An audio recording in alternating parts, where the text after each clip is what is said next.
Hello everyone, welcome to Result Guru. Result Guru पर सभी का स्वागत है। आज के इस सेशन में हम डिस्कस करने वाले हैं राजस्थान की तरफ से जो आपकी वैकेंसी आउट हुई है सेकंड ग्रेड की, आरपीएससी सेकंड ग्रेड जो वैकेंसी आपकी आउट हुई है उसकी पूरी डिटेल नोटिफिकेशन हम देखेंगे कि आपको जो आपका पेपर होने वाला है उसमें दो पेपर होंगे, पेपर 1 पेपर 2। तो उसका एग्जाम पैटर्न क्या होने वाला है, सिलेबस क्या होने वाला है, क्वालिफिकेशन आपकी क्या रहेगी, एलिजिबिलिटी क्या है एंड एज क्राइटेरिया आपका वहां पर क्या है। तो इस बारे में सभी चीजें हम देखेंगे कि आपके लिए क्या क्या चीज़ें वहाँ पर इम्पॉर्टेंट हैं। फॉर्म फिल आपको करना है, ठीक है। फॉर्म फिलअप की डेट्स क्या है, रजिस्ट्रेशन डेट्स क्या है, एग्जाम डेट क्या है, उसमें आपको पढ़ना क्या है, पेपर किस तरीके से आएगा, इस सभी के बारे में हम डिस्कस करेंगे, ठीक है। तो चलिए सबसे पहले हम बात कर लेते हैं इस नोटिफिकेशन के बारे में। ये जो एग्जाम आपका कंडक्ट कराता है ये आरपीएससी कराता है, ठीक है। राजस्थान पब्लिक सर्विस कमीशन के अंडर ये पेपर कंडक्ट कराया जाता है। इसके बाद देखो जो दूसरी चीज है, दूसरी चीज आपको बताई गई है पोस्ट नेम। पोस्ट का नाम आप सभी जानते हैं, ग्रेड 2 सीनियर टीचर की ये पोस्ट है आपकी। वैकेंसी इसमें टोटल दी गई है यहाँ पर 2129, ठीक है। 2129 आपकी वैकेंसी है, गवर्नमेंट जॉब है ये आपकी। मोड ऑफ एप्लीकेशन, आप जब एप्लीकेशन फॉर्म फिलअप करोगे तो ऑनलाइन आपको फॉर्म फिल करना है, ठीक है। उसके बाद हम बात कर लेते हैं रजिस्ट्रेशन डेट्स। तो रजिस्ट्रेशन डेट्स जो आपकी रहेंगी 26 दिसंबर से आप क्या करोगे, फॉर्म फिलअप डेट आपकी स्टार्ट है और लास्ट डेट आपकी 24 जनवरी है। तो इस बीच में आपको फॉर्म फिल कर लेना है। इनफैक्ट आपको 24 जनवरी से भी एक हफ्ते पहले तक अपना फॉर्म कंप्लीट करना है, क्योंकि फॉर्म में भी बहुत सारी चीज़ें हैं जो आपको ध्यान रखनी है। जैसे कि आपको आधार कार्ड में ही बता दिया गया कि आपका जो आधार कार्ड होगा उसमें 3 साल से पहले की फोटो आपकी नहीं होनी चाहिए। तो अगर वो 3 साल से पहले की किसी की है तो आपको उसे अपलोड कराना होगा, ठीक है। अब यहाँ पर देखते हैं एलिजिबिलिटी आपकी क्या है। ग्रेजुएशन आपकी होनी चाहिए इन सब्जेक्ट स्पेसिफिक, जिस भी आप सब्जेक्ट से पेपर दे रहे हो, हिंदी से दे रहे हो, इंग्लिश से दे रहे हो, मैथ्स से, साइंस से, जिससे भी दे रहे हो, ठीक है। फिर सिलेक्शन प्रोसेस आपका पेपर 1 और पेपर 2 कंडक्ट कराया जाएगा। जॉब लोकेशन आपकी राजस्थान ही रहेगी और आपका एग्जाम भी राजस्थान में ही होगा, ठीक है। अब यहाँ पर हम देख लेते हैं आपकी पोस्ट जो टोटल 2129 है उन्हें डिवाइड कैसे किया गया है, इन पोस्ट को आपकी डिवाइड कैसे किया गया है, आइए अब हम ये देख लेते हैं। देखो पोस्ट की बात करूं तो सबसे पहले हिंदी की जो आपकी पोस्ट है, ठीक है। अब यहाँ पे एरिया वाइज आपको दी गई है, ठीक है। नॉन टीएसपी एरिया और टीएसपी एरिया। तो नॉन टीएसपी में आपकी कितनी है 273 और टीएसपी एरिया में 15, कुल मिला के 288 वैकेंसी है, ठीक है। अनुसूचित क्षेत्र और ये जो आपके क्षेत्र होते हैं इसमें गैर अनुसूचित क्षेत्र, इसमें आपकी टोटल वैकेंसी 288 है। यहाँ पर इंग्लिश में देखो, इंग्लिश में नॉन टीएसपी में आपकी 242 है और टीएसपी एरिया में 151 एंड टोटल आपकी जो वैकेंसी आ रही है वो 327 नंबर है। मैथमेटिक्स में देखेंगे, मैथ्स में देखो नॉन टीएसपी एरिया में 539 वैकेंसी आपकी है और टीएसपी एरिया में 155 वैकेंसी है एंड इन टोटल 694 अच्छी वैकेंसी है, ठीक है। फिर साइंस को देख लेते हैं। साइंस में नॉन टीएसपी वैकेंसी 261 है और टीएसपी एरिया की है 89 और टोटल कुल मिला के 350 वैकेंसी है।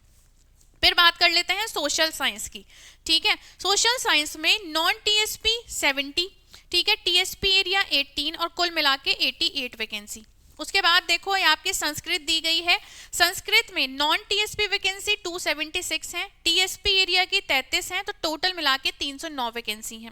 फिर उर्दू आ जाता है। उर्दू में यहाँ पर सबसे कम आपको देखने के लिए मिल रही है, नॉन टीएसपी में 2 है, टीएसपी एरिया में 7 है और कुल मिला के आपकी 9 ही वैकेंसी है, ठीक है। पंजाबी में आप देखोगे तो पंजाबी की जो आपकी वैकेंसी है वो नॉन टीएसपी में 64 वैकेंसी है, टीएसपी एरिया में एक भी वैकेंसी नहीं है, तो कुल मिला के 64 और सभी वैकेंसी का टोटल देखेंगे तो 2129 आपकी टोटल वैकेंसी है, ठीक है।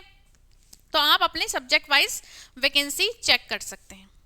अब बात कर लेते हैं आपकी जो एप्लीकेशन फॉर्म आप फिल करोगे उसकी जो आपको डेट दी गई है 26 दिसंबर से 24 जनवरी, ठीक है। अब आप जब इसे फॉर्म फिल करोगे तो लास्ट में आपको पेमेंट का ऑप्शन आएगा, तो वो जनरल वालों के लिए, ओबीसी वालों के लिए, ऑफ क्रीमी लेयर, इनकी कितनी है 600 रुपये है, ठीक है, 600 रुपये है, 600 रुपीज़ आपको वहाँ पर सबमिट करने होंगे। नॉन क्रीमी लेयर ओबीसी के लिए और MBC most backward classes and EWS SC ST इनकी 400 रुपये है, ठीक है, इनकी 400 रुपये है। और पीडब्ल्यूडी वालों के लिए भी 400 रुपये एप्लीकेशन फीस है आपकी, ठीक है। और अगर आपके एज क्राइटेरिया के बारे में बात करूं कि आपका एज क्राइटेरिया क्या है, तो एज क्राइटेरिया में आपकी जो एज है वो 18 साल से शुरू होकर 40 इयर्स, ठीक है, 18 से 40 साल के बीच में अगर आप आते हैं तो आप इस फॉर्म को फिल कर सकते हैं। नेक्स्ट, एजुकेशनल क्वालिफिकेशन, ठीक है। आप सब्जेक्ट वाइज एजुकेशनल क्वालिफिकेशन देख लेते हैं। जैसे कि यहाँ आपको दिया है इंग्लिश हिंदी, ठीक है, इंग्लिश हिंदी मैथमेटिक्स संस्कृत उर्दू पंजाबी और सिंधी, ठीक है, इन 7 सब्जेक्ट के लिए आपके पास क्या होना चाहिए, बैचलर डिग्री होनी चाहिए, किसमें, इन रिलेटेड सब्जेक्ट, इन्हीं सब्जेक्ट्स में आपकी जिससे भी आप अप्लाई कर रहे हो आपके पास क्या होनी चाहिए, बैचलर डिग्री होनी चाहिए, related subject as an optional subjects, ठीक है। और आपके पास क्या होना चाहिए, जैसे आपने ग्रेजुएशन की है तो उसमें से आपके पास ऑप्शनल सब्जेक्ट एक आपका इनमें से किसी का होना चाहिए, ठीक है, क्लियर हो गई बात। दूसरी, आपके पास या तो बीएड हो या फिर डीएलएड हो, ठीक है, बीएड हो या डीएलएड हो आपके पास। सोशल साइंस में देख लेते हैं, सोशल साइंस में bachelor degree with at least 2 subjects, ठीक है। अब आपके पास बैचलर डिग्री होनी चाहिए और कम से कम 2 सब्जेक्ट होने चाहिए इनमें से, किस में से, history, geography, economics, political science, sociology, public administration, philosophy, इनमें से आपके पास क्या होने चाहिए, कोई से 2 ऑप्शनल सब्जेक्ट्स तो होने ही चाहिए। जैसे आपके पास हिस्ट्री और ज्योग्राफी है या हिस्ट्री ऑफ पॉलिटिकल साइंस है, पब्लिक एडमिनिस्ट्रेशन और इकोनॉमिक्स है, तो इस तरीके से 2 ऑप्शनल सब्जेक्ट इनमें से आपके पास होने चाहिए। साथ में आपके डिग्री और डिप्लोमा, वही बीएड और डीएलएड आपके पास इनमें से कुछ एक होना चाहिए। साइंस की बात करूं तो क्या होना चाहिए, बैचलर डिग्री होनी चाहिए, इसमें भी 2 ऑप्शनल सब्जेक्ट्स आपके पास होने चाहिए, ठीक है। बैचलर डिग्री किसी में भी हो, ऑप्शनल सब्जेक्ट इन दोनों में से होने चाहिए। क्या है, फिजिक्स है, केमिस्ट्री है, जूलॉजी है, बॉटनी, माइक्रोबायोलॉजी, बायोटेक्नोलॉजी और बायोकेमिस्ट्री, साथ में आपकी बीएड और डीएलएड, इनमें से आपके पास कुछ होना चाहिए। तो ये बात हो गई आपकी एलिजिबिलिटी की, कि आपके पास एजुकेशन में क्या होना चाहिए, ठीक है, ये इंपॉर्टेंट चीज रहती है। अब बात कर लेते हैं एग्जाम पैटर्न की। जो आपके 2 पेपर होंगे, पेपर 1 पेपर 2, उनका पैटर्न क्या है। देखो, सबसे पहली बात, ये जो आपका पेपर 1 रहेगा इसमें 100 आपके क्वेश्चन आएंगे multiple choice, MCQ based question आएंगे और 100 आएंगे, हर एक क्वेश्चन आपका 2 मार्क्स कैरी करेगा, तो टोटल जो आपका ये पेपर होगा वो 200 नंबर का होगा, ठीक है। The time for solving the RPSC second grade is 2 hours, आपको 2 घंटे मिलेंगे। देयर विल बी 4 सब्जेक्ट्स, यहाँ पे 4 सब्जेक्ट्स होंगे, कौन कौन से हैं, geographical, historical, cultural and general knowledge of Rajasthan, ये राजस्थान से ही रिलेटेड आपके पास 40 क्वेश्चन बनेंगे, ठीक है। उसके बाद करंट अफेयर्स होगी, वो भी आपकी राजस्थान की ही चाहिए, उसमें भी आपके कितने चाहिए, 10 क्वेश्चन चाहिए। उसके बाद general knowledge of the world and India, इसमें भी आपके 30 क्वेश्चन, और एजुकेशनल आपकी साइकोलॉजी, इसमें भी 20, तो कुल मिला के आपके कितने हो जाते हैं, 100 क्वेश्चन, टोटल मार्क्स आपके कितने हैं, 200, ठीक है।